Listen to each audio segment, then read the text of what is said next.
tepat harus segera ditarik oleh Bapak Menteri dan direvisi. Tidak boleh digunakan sebagai bahan ajar untuk anak-anak SMP sebelum revisi itu dilakukan. Dan buku yang saya maksudkan adalah buku Pendidikan Pancasila dan Kewarganegaraan untuk SMP kelas 7, ditulis oleh Jaim Ukrowi dan Ruslinawati, diterbitkan oleh Pusat Kurikulum dan Perbukuan Badan Penelitian dan Pengembangan dan Perbukuan Kementerian Pendidikan, Kebudayaan, Riset dan Teknologi, tahun terbit 2021, cetakan pertama. Satu kali lagi, buku ini harus segera ditarik dari peredarannya dan tidak boleh digunakan sebagai bahan ajar sebelum direvisi. Karena di halaman 79 dari buku itu, kedua penulis ini mengatakan hal-hal yang sangat absurd mengenai iman Kristen, khususnya tentang Kristen Protestan dan Katolik. Saudara perhatikan, ada dua hal yang saya catat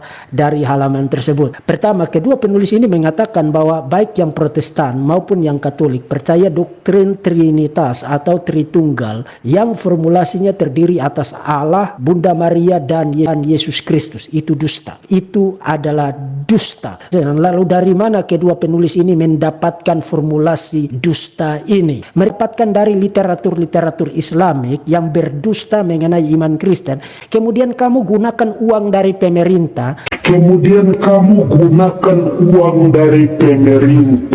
Mencetaknya dalam bentuk buku ajar, kemudian mencekoki otak para siswa itu dengan dusta. Kamu tidak punya hak untuk berdusta mengenai iman Kristen, apalagi doktrin ketuhanan kekristenan. Kedua penulis ini juga mengatakan bahwa kitab suci orang-orang Kristen Protestan dan orang-orang Kristen Katolik disebut Injil. Itu tidak sepenuhnya akurat ya. Di dalam kitab suci kekristenan ada 4 kitab Injil, Matius, Markus, Lukas, dan Yohanes. Tapi bukan hanya itu. Kekristenan menerima 66 kitab kanonik, 39 di dalam Perjanjian Lama dan 27 kitab di dalam Perjanjian Baru, dan kami tidak menyebut 66 kitab itu dengan sebutan Injil. Kami tidak menyebut 66 kitab itu dengan sebutan Injil. Kami menyebutnya dengan sebutan Alkitab. Dengan kata lain, kedua penulis ini ketika menyebut kitab suci orang-orang Kristen dengan sebutan Injil, itu adalah sebutan yang reduksionistik